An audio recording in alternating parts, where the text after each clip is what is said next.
Graça e paz, abençoados. Voltando aqui, os ensinos fast food da graça, parte 12.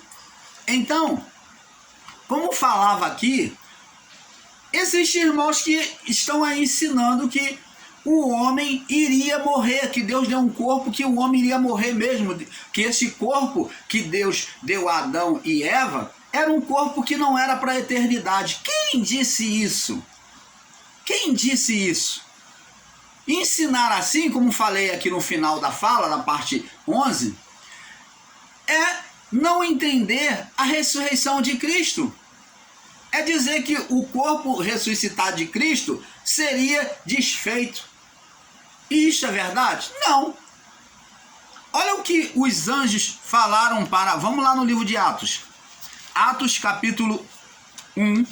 Atos 1. Olha o que os anjos falaram para os discípulos. Vê se vocês podem entender isso. Olha só.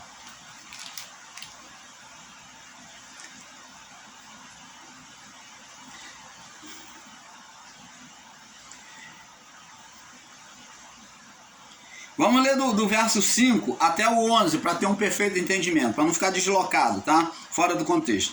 Porque na verdade, João batizou com água, mas vós sereis batizados com o Espírito Santo não muito depois desses dias. Então aqui, aos que ensinam o batismo, você está vendo que aqui já põe o batismo nas águas por terra.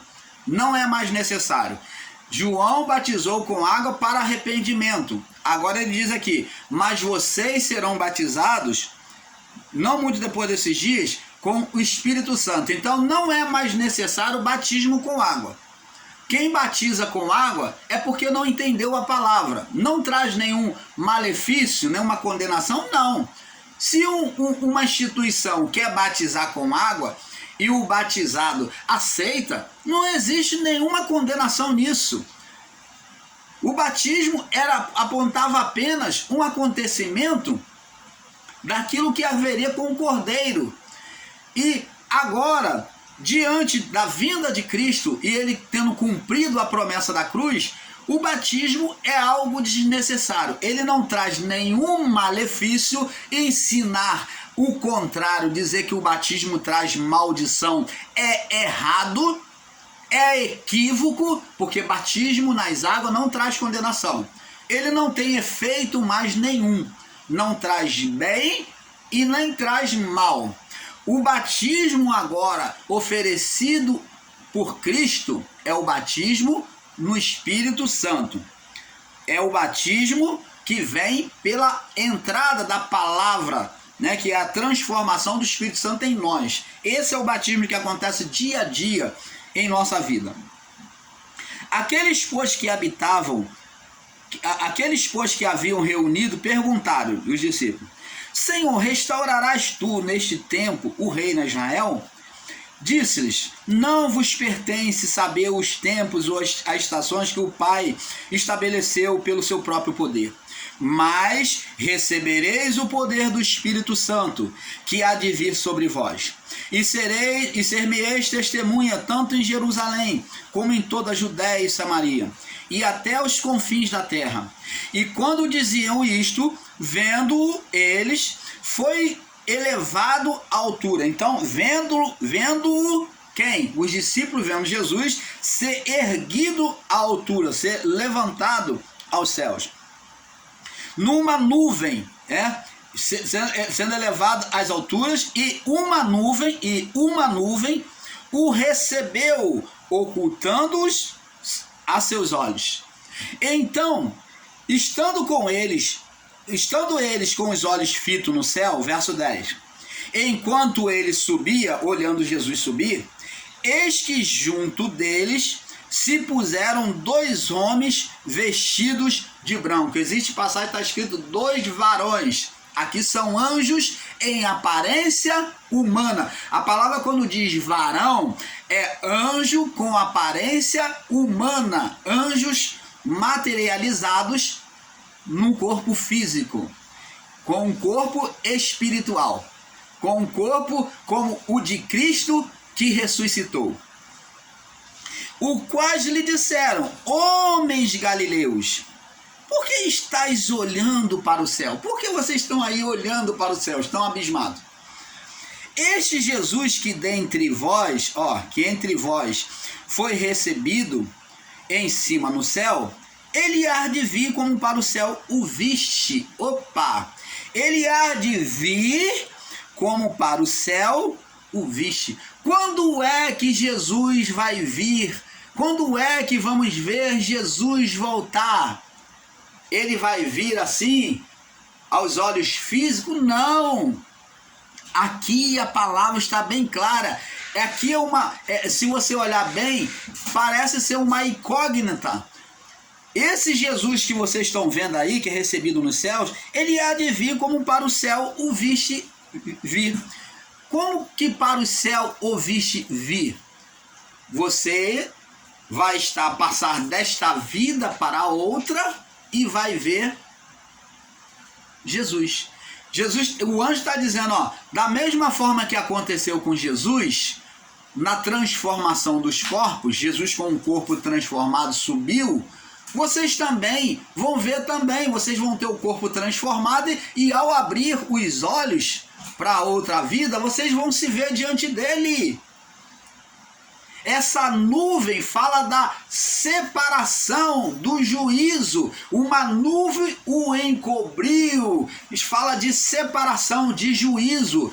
Quando morremos a partir deste corpo, já há um juízo, é automático, né? Para eles haveria um juízo, então já é automático e nós já temos o destino de acordarmos ou passarmos desta vida para outra e já ver Jesus. Você está entendendo, abençoados? O que é que desenha? Está dizendo que como Jesus recebeu um corpo e subiu, da mesma forma eles, quando morresse no corpo, iria também ver Jesus. Essa nuvem é a separação, é o juízo, que na morte há uma mudança. Na passagem de uma vida para outra, há uma mudança nos corpos.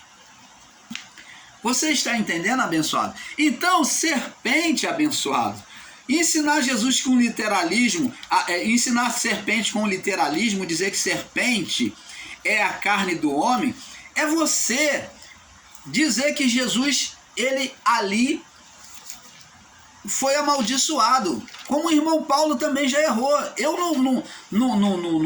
não estou aqui buscando massacrar ninguém, porque eu também já errei nos ensinos, já errei na minha fala. Então, essa serpente representada, ela é a serpente espiritual, essa levantada por Moisés no deserto. Vê que essa serpente, ela não é a serpente carnal, porque você ensinar que, de forma literal, que serpente é a carne do homem, então vamos lá, a serpente que estava mordendo as pessoas, os rebeldes, e matando eles, essa serpente ela se deu por causa de quê? Da carnalidade, da oposição a Deus. Então era a serpente da carne, punindo a serpente da carne deles, na carne deles.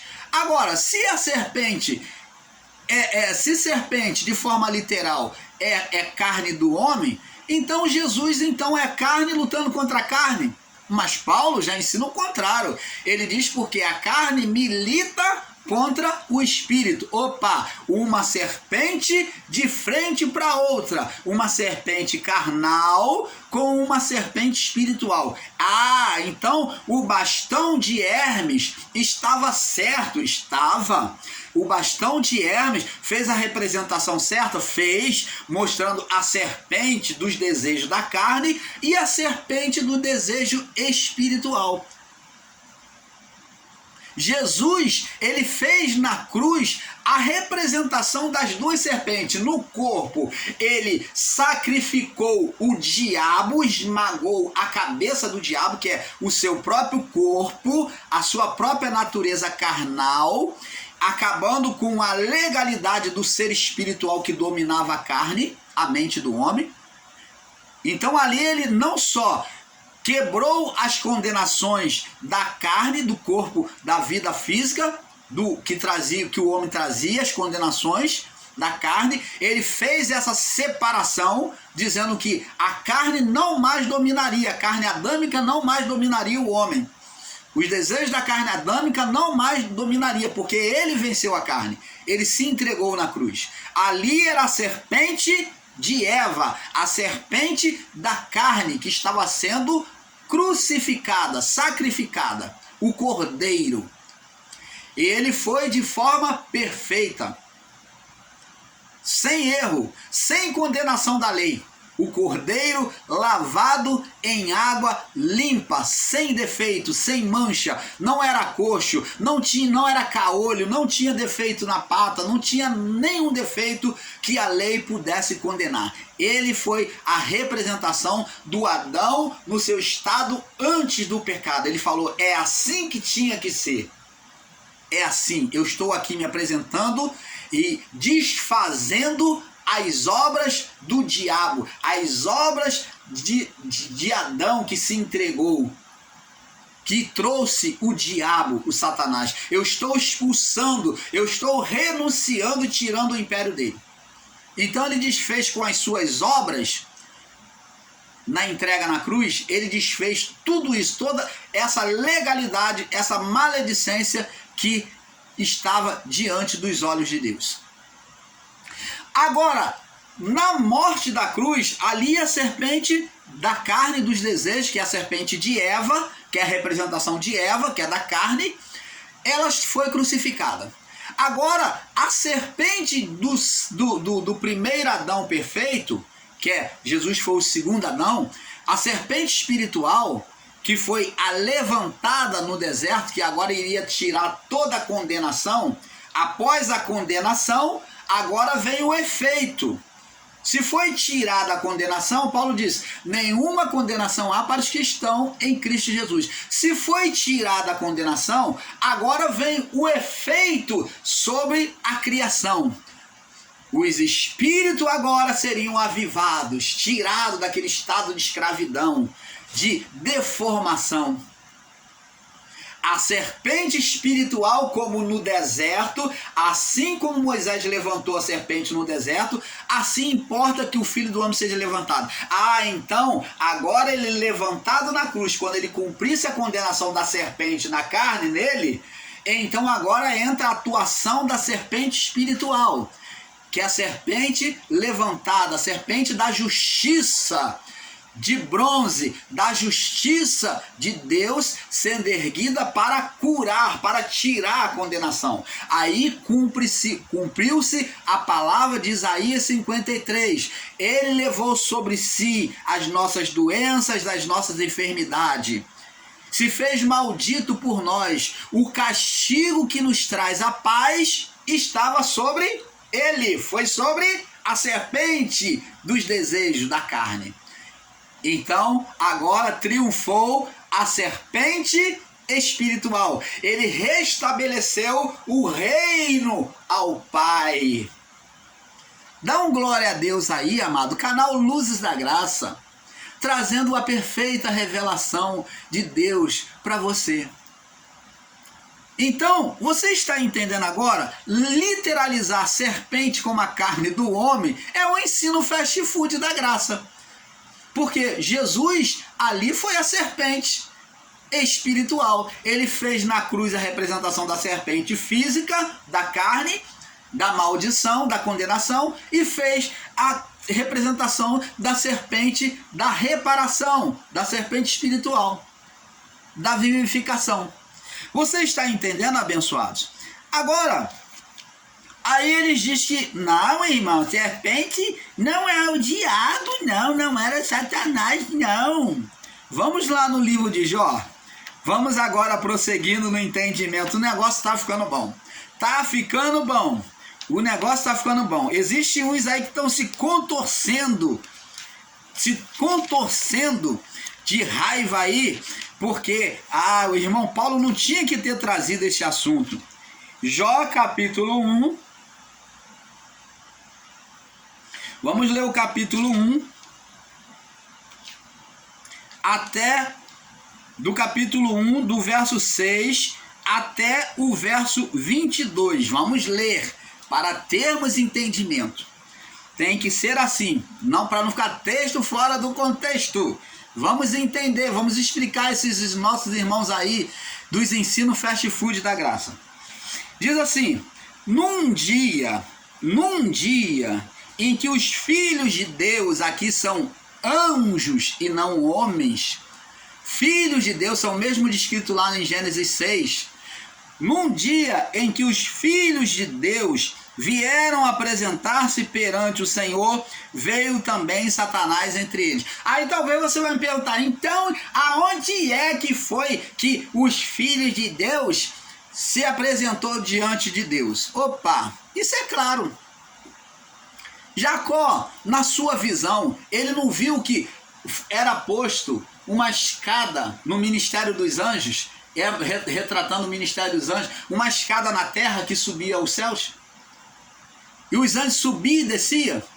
Demonstra que no ministério dos anjos, os anjos vinham, recebiam a oração dos santos, e está aí a prova em Daniel, acho que Daniel 21, que diz que, lá no livro de Daniel, que diz que o anjo fala para Daniel: Daniel, homem muito amado, desde o dia em que tu aplicou no teu coração, Daniel orando, e os anjos de Deus ouvindo aquela oração, e foi já prontificar para atender a oração de Daniel. Então o anjo diz: Daniel, muito amado, desde o dia em que tu aplicou, desde o momento que tu aplicou no teu coração, em orar, em jejuar por este povo, as tuas orações têm sido ouvidas.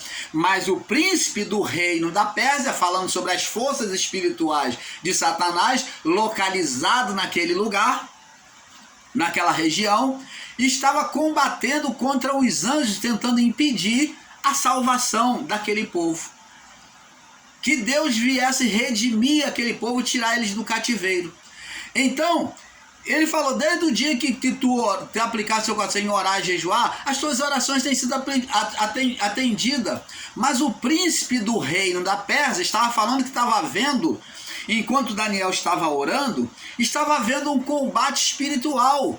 Enquanto Daniel estava esperando a partir da sua oração, havia um combate espiritual de anjos maus tentando impedir os anjos bons de Deus de cumprirem aquilo que Daniel pediu a Deus. E lá no livro de Gênesis, nós vemos Jacó, na visão, Jacó vê os anjos subindo e descendo, intercedendo. Então, na esfera deste mundo, havia, acima da esfera, havia um lugar aonde os anjos se concentravam para receber as orações. Assim como Satanás, ele tinha o seu espaço, né, no espaço celestial, como Paulo descreveu em Efésios 6, né, que eles dominavam as regiões celestiais, quer dizer, no céu deste mundo. Os anjos também acima dessa esfera tinham o seu lugar de encontro, de receber as orações dos santos, em que eles vinham, que era ministério dos anjos. Aqui Jó está vivendo sobre o ministério dos anjos, então os anjos vêm receber oração, se encontrar, né? E ali Deus vem, a presença de Deus vem receber. Aqui diz que num desses dias que eles estavam recebendo orações, os anjos maus de Satanás veio junto com eles, que ele tinha legalidade, porque ele tinha o governo sobre o mundo. Então ele diz, no dia em que os filhos de Deus vieram apresentar-se perante Satanás, perante o Senhor, veio também Satanás entre eles. Os nossos irmãos literais estão aí a ensinar que Deus e Satanás é a mesma coisa, que Deus de um lado é Deus, do outro lado é Satanás. Eles estão aí ensinando que um lado é Deus, do outro lado é Satanás, que um lado Deus é espiritual e do outro lado Deus é físico, Deus é matéria. Vamos ver isso. Então Satanás disse ao Senhor. Então é muito contraditório Deus falar com ele mesmo, um lado da cara dele, e fala assim: de onde vens? Deus fala: de onde vens? A outro fala: eu vim de rodear a terra e passear por ela. Poxa, abençoado. Vocês estão pior do que conto da Disney, fazendo pior do que conto filme histórico da Disney, de Steven Spielberg. Vocês estão piores, vocês falam tanto de filme do religioso que acredita num diabo de chifre, de cauda, mas vocês estão fazendo a mesma coisa, estão ensinando um Deus de dupla face, em que uma hora ele é uma coisa e do outro lado ele é outra.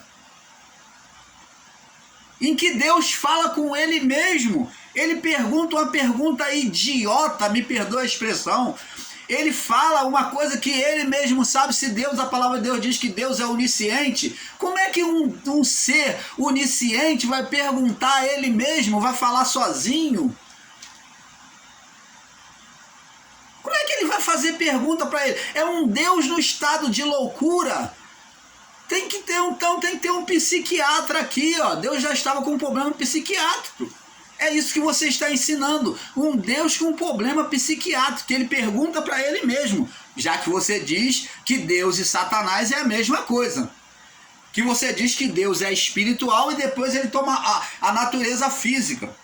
E diz assim: de onde vens? Deus pergunta ao Criador. Disse o Senhor a Satanás: de onde vens?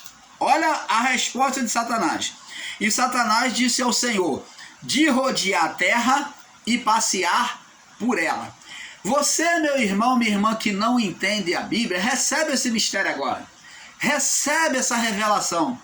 Rodear a terra e passear por ela. Você imagina uma pessoa que está rodeando, ó, está andando,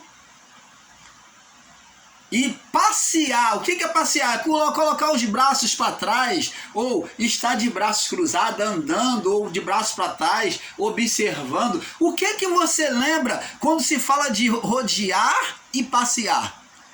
Quando você fala, vou fazer uma caminhada, você vai o quê? Passear. Vou lá no Cristo Redentor, vou lá na Lagoa, vou lá passear. Vou no shopping, você vai estar passeando. O que isso representa para você? O que te dá a entender? Está falando de reinado. Atitude de um rei diante dos seus súditos. Satanás usou a palavra mostrando que ele era o Senhor do mundo. Como ele disse lá no livro de Lucas, capítulo 4, do 5 ao 8. Todo este reino te darei, se prostrado me adorar. Todo poder, tua glória te darei, se prostrado me adorares. Não foi isso? E ele diz mais: porque a mim me foi entregue, e eu dou a quem eu quero. Ele se coloca como um rei, como um dominador, diante dos seus súditos. Como Jó era um homem rico, ele estava dizendo que Jó também era súdito dele. Ele estava considerando que Jó era mentiroso, que também era súdito dele e não de Deus. Olha só, eles não entendem. Quando Satanás usa a expressão de rodear a terra e passear por ela, nós podemos lembrar de Davi, que estava lá no palácio real, deixou de ir para a batalha, dormiu, acordou. Quando acordou, foi na sua janela e lá de baixo ele viu as casas dos seus súditos. Tem a casa dos súditos que ficava abaixo do palácio real, né, que eram os servidores do rei. Então as famílias moravam ali. Então ele viu lá a janela de Betseba aberta, e Betseba estava no terraço tomando banho, nua. E ele, quando a viu, desejou, mandou chamar e possuiu. E como você sabe a história, o pecado vai multiplicando. Então Davi, como súdito, passeando pelos palácios reais, ele chega a um momento que ele vê lá na casa de Betseba, ela nua tomando banho lá de cima. Ele tinha uma visão boa, privilegiada. Então, aqui é Satanás que estava em cima da esfera deste mundo, assentado, Como Jesus disse, eu via Satanás cair como um raio, mostrando que ele se assentava em cima. Paulo também disse, a nossa luta é contra as hostes espirituais nas regiões celestiais, no alto, na esfera deste mundo. Ele se assentava na esfera deste mundo. Então, agora, nós vemos aqui que ele está a rodear a terra, ele está observando os seus súditos, o seu reino, a dominação dele. É isso que Satanás está mostrando para Deus, que ele se assenta como Deus, ele quer reinar. Então ele se mostra como o próprio Deus na criação. Ele está se mostrando como o próprio Deus na criação, diante dos seus súditos, que é o mundo. Por isso que Jesus disse, o mundo jaz no maligno, o mundo é dominado pelo maligno. Jesus falou para aquela época dele já, que ali estava o domínio de Satanás.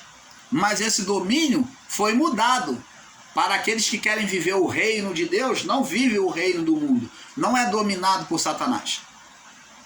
O mundo, em parte, é dominado por Satanás ainda, em parte agora, né? Agora, verso 8, disse o Senhor a Satanás, né? Jó 1:8, observaste, vê que ele está como o rei, observando seus súditos, como Davi observou Betseba nua tomando banho, os seus súditos, ele também está fazendo o mesmo que Davi, está observando os seus súditos. E Deus pergunta para ele, tu observaste o meu servo Jó? Aí, porque ninguém há na terra semelhante a ele, homem íntegro, reto, temente a Deus, que se desvia do mal. Então Deus dá testemunho de Jó. Olha o que Satanás fala na sua inveja, na sua fúria. Então respondeu Satanás ao Senhor. Satanás, ele tinha essa legalidade de chegar nessa esfera celestial. Ele tinha legalidade, direito de se consultar com Deus, de falar com Deus, porque Deus é o criador de tudo. Deus também tinha que ouvir o mal na sua legalidade. Olha que Deus justo, ouvindo o mal na sua legalidade. Olha que grandeza de Deus é esse, que ele não baniu o mal de vez, não. Deus, ele sabia, ele tinha segurança em si. Ele permitiu na sua longanimidade o mal reinar por um tempo. Você está vendo? E ele ainda ouve o mal. Ele diz assim,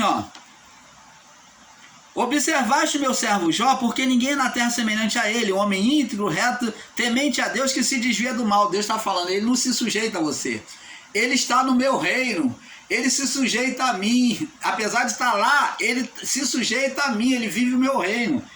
Olha, aí então respondeu Satanás ao Senhor. Olha só. Porventura teme Jó a Deus em vão? Jó não está temendo a Deus em vão, isso é, em vão aqui é debalde ou por interesse. Jó não está temendo a Deus só por interesse, só em vão, não é temor, é interesse. Tu não cercaste ele de Sebe. O que é Sebe? Eles não procuram saber o que é Sebe. Eles não procuraram saber o que é Sebe. Esses irmãos aí ensinam o fast food da graça. Sebe significa uma cerca, ou como, você já viu uma casa de estuque? O estuque, uma parede de estuque, que é madeira com barro, é uma proteção que se coloca para proteger a vinha. São galhos com vegetações que você faz uma cerca, uma proteção, né? Ou uma parede de estuque, né? Cercado com madeiras, folhagens. Então ali para proteger a vinha do ataque dos inimigos. Então Satanás, o ser espiritual, está dizendo, tu não cercou ele, tu não protegeu ele por causa da obediência dele, tu não protegeu ele e a sua casa. A Sebe é uma cerca, uma proteção com galhos e vegetação que cercava a vinha dos lobos, das raposas. Lembra lá que Salomão disse, apanhai-me as raposas e as rapozinhas que destroem todo o vinhedo. Que maravilha a revelação do Pai, né? Cada vez mais vamos nos sentindo mais seguros dentro da verdade, amados. Isso que é bom, se aprofundar dentro da verdade. A palavra ela vai se completando, ela vai se ligando e nós vamos saindo do engano. Então, a sebe é a cerca de proteção contra as raposas, contra os animais para destruir a vinha, a plantação de uva, né? A videira. Então, essa é a sebe, é a proteção, a cerca. Ele, porque não cercaste ele de sebe e a ele e a sua casa e tudo quanto ele tem? Tudo dele de Jó estava protegido, uma cerca espiritual, uma cerca em que a condenação, aí cumpre-se a palavra. Vamos lá no livro de 1 João, que maravilha, né? Que maravilha a revelação do Pai. Ela vai se unindo, se completando com um pouco daqui, um pouco ali. 1 João, capítulo 5, no verso 18. Cumpre-se a palavra de Jó. Diz aqui: sabendo que todo aquele que é nascido de Deus, ele não comete pecado, ou não vive pecando. Não peca, mas aqui o termo é não vive em pecado. Que é nascido de Deus não peca. Mas o que é nascido de Deus sabendo que é nascido de Deus não peca. Mas o que é nascido de Deus é gerado, mas o que de Deus é gerado conserva-se a si mesmo. Ele permanece o que? Espiritual e não carnal. Ele tem prazer em ser espiritual e não carnal. Ele se conserva a si mesmo. Ele não tem prazer na carnalidade. Há uma conservação. Ele tem sal. Ele é igual sal. Ele tem conserva. Ele não se corrompe. Conserva-se a si mesmo. E o maligno não lhe toca. Por que Jó não era tocado por Satanás? Porque ele tinha sebe. Ele tinha cerca, porque ele era nascido de Deus e o maligno não podia tocar. Desejo Satanás tinha de tocar em Jó, em destruir as coisas de Jó, mas ele não podia, senão pela legalidade, pela autoridade de Deus, permissão. E diz aqui: sabemos que somos de Deus, que todo o mundo sabemos que somos de Deus e que todo mundo jaz no maligno, que é carnal, vive as leis do mundo. Sabemos que os filhos de Deus é vindo, sabemos já que o Filho de Deus é vindo e nos deu entendimento para que conheçamos ao verdadeiro, ao Criador, ao Deus verdadeiro, no que é verdadeiro eles estavam no verdadeiro, isto é, em Jesus Cristo, em seu Filho Jesus Cristo.